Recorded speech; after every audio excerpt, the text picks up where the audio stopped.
نواب صاحب وایي چې نبی کریم صلی الله علیه وسلم خو فرض مونځ جمعات کې کول او سنت په کور کې کول. مولوی صاحب تاسو څنګه وایي چې فرض پسې ډایرکټ سنت کوي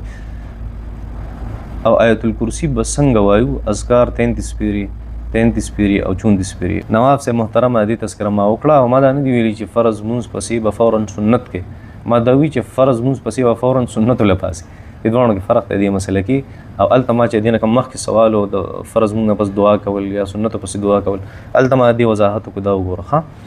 نبی علیہ الصلوۃ والسلام مبارک عادت مبارک داو بیا حدیث ویما نبی علیہ السلام به فرض مونږ کو سنت له فورا هغه پاسېدو. سنت په کور کې کول خو پاسېدو به فرض نه پس ناست نبی علیہ السلام نه کول صرف دونه ناست به کول چې اللهم انت السلام ومنك السلام دا به پکې. بیا نور اذکار هغه چې د ټول فرض مونږ به پوره شو یا سنت په مقدار هغه نه پس په خپل اذکار کو.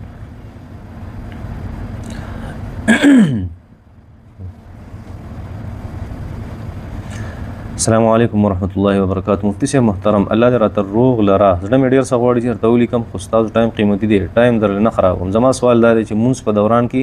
مخې ته شیشه یعنی آینه وي نو مونږ کیږي کنه په دې مسله مې پوهه کې او مخې ته تصویر لګېدلی بیا مونږ نقصان کیږي خرابېږي او کوم مخې ته چرته هغه شیشه لګېدلی و او شیشه کې تا خپل ځان ښکارېدو نو په دې مونږ کیږي بیا هم د انسان توجه خرابېږي. داسې کول نه دي پکار کراهت ته په دې کې همونځ کېږي په خپل ځای باندې ځکه دا په شیشه کې چې کوم راځي دا تصویر نه دا عکس او دا عکس مخې ته مونځ کېږي د تصویر مخې ته مونځ نه کېږي چې کله د جاندار تصویر. شیر اعظم صاحب مفتی صاحب خواږه سره فری ګپ لګول څنګه دي او دې سره نکاح ماتېږي که نه؟ خواږه سره داسې ګپ لګول په دې خو نکاح نه ماتېږي او دا داسې یوه مسله ده چې تا به دې طرف ته بوځي چې ستا نکاح به ورسره ماته شي. داسې دونه ګپې شپې مه لګوئ ښه چا سره دونه ټایم چاله مه ورکوئ.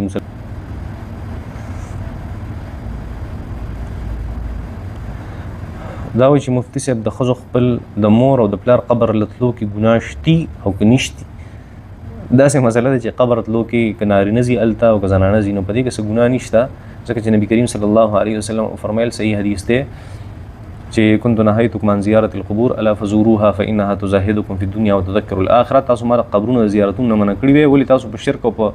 وحدانیت کې فرق نشو کولی. اوس تاسو شرک پیژندئ شرک څه ته وایي ایمان څه ته وایي. اوس تاسو قبر لځئ او په دې نیت باندې چې الله جل شانه ما کې تقوا پیدا کړي او د آخرت فکر را سره پیدا شي نو په دې نیت باندې قبرونه لتلل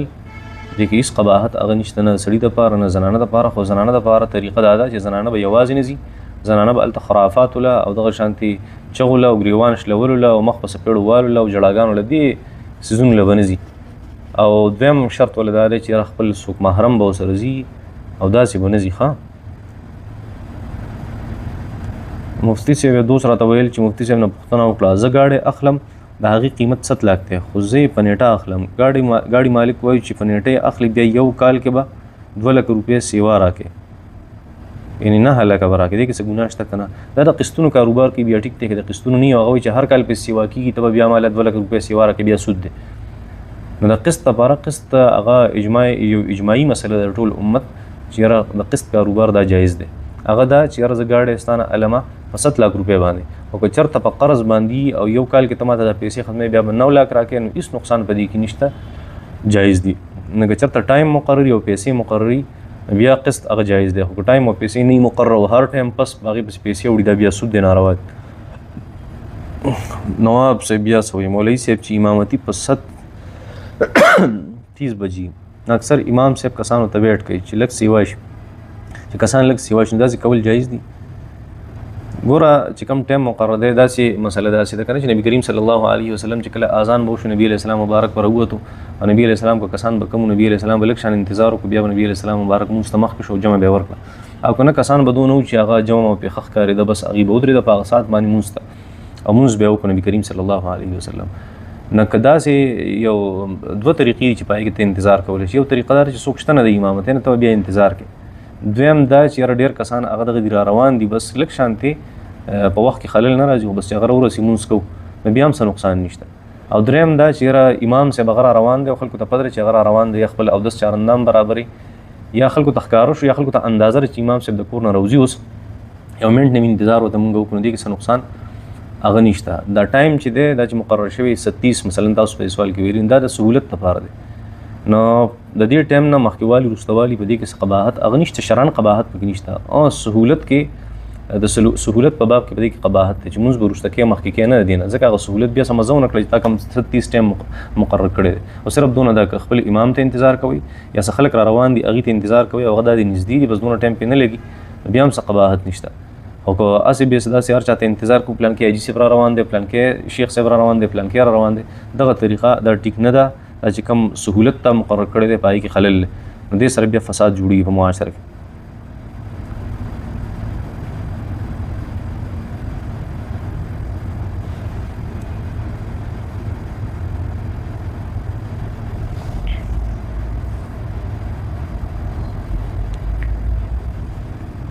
دا یو سوال چا کړی دی چې زما مشر ورور دی خو زه په دې خبره باندې پوه نه شوم څه د حصې مسله ده دا خپل سوال چې دی دا یا په اردو کې ولیکه یا یې لږ په ښه الفاظ ولیکه زه یې پوه نه شوم السلام علیکم مفتي صاحب تاسو ته ما هغه ورځ هم میسج کړی او تاسو ریپلای نه راکړي تاسو ته بیا میسج کوم چې زما هسبنډ یو کې دپاره پیسې ورکړي دي هغه پیسې بندې دي نو وظیفه پر الله کې چې هغه پیسې راځي شنو اوس پیسې په وظیفو څنګه راځي خو د الله جل شانو نه سوال کوه د الله جل شانو نه غواړه چې دا حاجت الله جل شانو د تاسو پوره کړي او ښه دعا زه تاسو ته ښیم او ټول خلک یې وایي د نبي علیه السلام به خپل کور والا ته ټولو ته ښوده اللهم انا نسألک العفو والعافیة فی الدین والدنیا والآخرة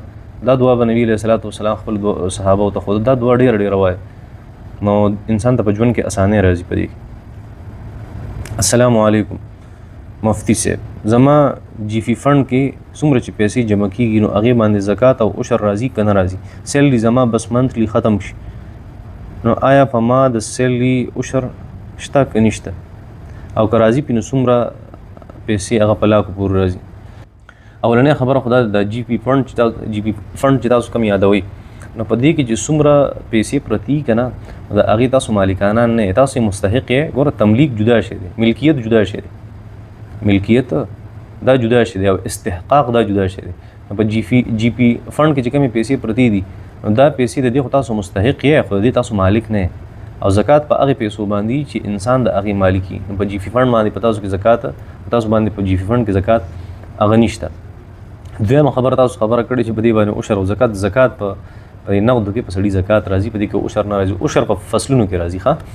او بله خبره تاسو یو کړی چې که چېرته تاسو یو پیسې د سړي فرض کا اوس تاسو وایئ چې ما سره پیسې نشته صرف بس د میاشتې راځي او ختمیږي نو تاسو باندې زکات نشته جی پي فنډ چې کوم دی او په خپل ځای باندې پروت دی اوس تاسو دی نه فلحال تاسو یې مستحق یې خو ستاسو په ملکیت کې نه دی باقي خو زکات نشته او که چېرته تاسو سره داسې پیسې رالي فرض کا تاسو ریټایرمنټ شو هر څه شو یا دا پیسې تاسو راواغستئ د جی پي فنډ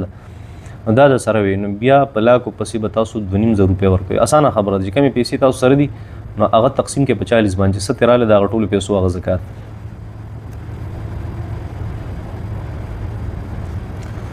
السلام علیکم مفتی صاحب ما خپل کور والا په خوب کې لیدلی وه چې جومات خوا کې ځان له دوکان جوړ کړی خو دا یو پوره خوب یې ویلی دی نو دا به چېرته تا ته کور والا سره د کار روزګار د هغې مشورې به دې کړي نو کېدای شي ځکه داسې خوب تا ته راغلی مولانا صاحب یو سوال تپوس کوم جواب یې خامخا راکړي څو ورځې کېږي مولانا صاحب چې په خوب کې مړي جنازې او کفنونه وینم د دې څه تعبیر کېدی شي ډېرې ورځې وشوې چې ډېر زیات معیارئ مهرباني وکړئ جواب دا ډېر ښکلی خوب دی د دې مطلب دا دی چې تاسو کم د ګناه په دنیا کې الله جل شانو به دغه ګناهونه دا به ستاسو ختمه کړي او د نیکۍ چې کومه لار ده او د دیندارۍ چې کومه لار ده هغه به ستاسو نصیبه شي دا د تقوا او د پرهیزګارۍ علامت دی ښه دی که د یېرې څه نشته السلام علیکم مفتی صاحب محترم که چېرې والدین د اولاد د تربیت پوره کوشش کوي او بیا هم اولاد بې تربیته وي نو عذاب به والدینو ته میلاویږي که نه والدینو ته ولې عذاب میلاویږي خپل کوشش کړی بس دا کوشش کافي دی د هغې دپاره دا وایي چې یو کس دی دروي نوم یې هغه په انډیا کې هغه اوسیږي هغه یو کور جوړ کړی دی چې هغه پیډ دی هغه خرڅوي او دویم کس هغه علي په هغې کورس کې هغه شاملیږي هغه کورس په ټیک ټاک باندې اپلوډ کوي نو دغې ویډیوز کتل یا د دې نه چې کومه راځي حلاله ده که حرام هم هغه مسله ده که د هندو سره سړی روزګار کوي کار روزګار دی کې څه قباحت خو نشته دا وایي دروي کېدای شي دا هندو وي دا نوم یې داسې دی لکه د هندو سره د کاروبار مسله وي نو هغې کې څه نقصان نشته هغه جایز دي په ټیک ټاک باندې ویډیوز اپلوډ کول نو که هغه جایز ویډیوز وي او په هغې کې بېحیایي نه وي په هغې کې خلاف شرع څیزونه نه وي نو هغه اپلوډ کول هم جایز دي د هغې کمایي چې کومه ده هغه هم جایز ده او که داسې نه وي چېرته خلاف شرع کارونه وي پکې نو ویډیوز اپلوډ کول هم حرام دي او دغه شان د هغې کمایي هم حرام دا وایي چې زما هسبنډ خوب لیدلی چې ماران راوځي ډېر زیات. ماران خو د هغې قسمونه یو د انسان حالات ته ګورو، بل د ماران د هغې قسمونه که چېرته خړوالي توروالی طرف ته ماران د هغې رنګ مایل نو دا بیا چېرته دشمن دی، او که چېرته سپینوالي ته مایلي سپینې زیړې یا داسې کلرونې دا بیا بیماري ده. د الله جل شانو د عافیت سوال وکړئ، خپل احتیاط کوئ بس. خدا وجه مفتی صاحب امید کرتی ہوں کہ آپ ٹھیک ہوں گے الحمدللہ. خو مفتی صاحب مسله داسې ده چې ستاسو د اولنۍ چې کومې سپارې دي نو د هغې تفسیر هغه نشته او وروسته نه بیا شروع شوي دي. هغه اولنۍ سپارې د هغې درسونه تاسو هم اپلوډ کړئ چې موږ ته پوره درسونه راشي. ګوره مسله اصل کې دا ده چې زموږ درس دا شروع شوی دی په 2013 کې، تقریبا 2013 نه والا بیا هغه درس ختم شوی دی په 2017 کې. 2017 پورې دا ریکارډینګ چا نه و کړی. بیا اول خو د ریکارډینګ اجازت نه میلاوېدو، بیا چې اجازت میلاو شو د مشرانو طرف نه، بیا چې ریکارډینګ شروع شو نو ریکارډینګ شروع شوی دی د سورت نساء نه، تقریبا سورت نساء، سورت آل عمران کې یو څو کلپس وو، دغه شانتي یو څو کلپس هغه په سورت نساء کې شو. بیا سورت نساء نه پس د سورت مائده تقریبا چې کوم درسونه دي هغه باقاعدګۍ سره هغه ریکارډ شوي دي او اپلوډ شوي دي. هغې کې کله کله مسله راغلې په سورت مائده او په سورت انعام کې، نو هغه داسې چې کله کله مایک کې مسله راشي یا بس ډیوایس کې به مسله راغله، هغه درس په ضایع شو. چېرته یو درس د هغې صورتونو نه د مایدې نه پس هغه ضایع شوی، نور بالکل ریګولر درسونه روان دي. بیا داسې وشوه چې تقریبا موږ صورت انفال ته تقریبا راورسېدو، هغه کمپلیټ شو. د هغې نه پس څه صورتونه موږ سره داسې وو چې هغه په داسې ډیوایسو کې هغه موږ سره پراته وو چې هغې کې کرپټ شو، هغه ختم شو. بیا موږ میسج وکړو چې یاره اوس چې کوم موږ سره منځ کې صورتونه صورت حجر دی، سورت یوسف دی یا صورت نحل دی، د هغې چې کوم موږ سره هغه فایلز پراته دي چې کوم روغ دي نو هغه اپلوډ کړو، که نه د صورت اسراء نه شروع کړو. د اکثرو ملګرو د هغې رایه دا وه چې یاره صورت بني اسرائیل صورت اسراء د هغې نه شروع کړې، دا به ډېره بهتري. نو صورت اسراء نه بیا موږ اپلوډینګ هغه سټارټ کړو. صورت اسراء نه اوسه پورې تقریبا موږ په صورت فرقان کې روان یو، د هغې ریکارډینګ هم سټارټ دی او ویډیوز هم اپلوډ کېږي الا ماشاء الله. صرف دونه خبره ده چې دا سر ته ورسي نو بیا به چې د سر نه شروع کړو نو اولنۍ سپارې به بیا په هغې کې راشي، خو دا شته ځکه نه چې ریکارډینګ نه دی شوی، بس صرف دونه مسله ده. مفتی صاحب نکاح نه مخکې طلاق کېږي که نه؟ نکاح نه مخکې طلاق نه کېږي.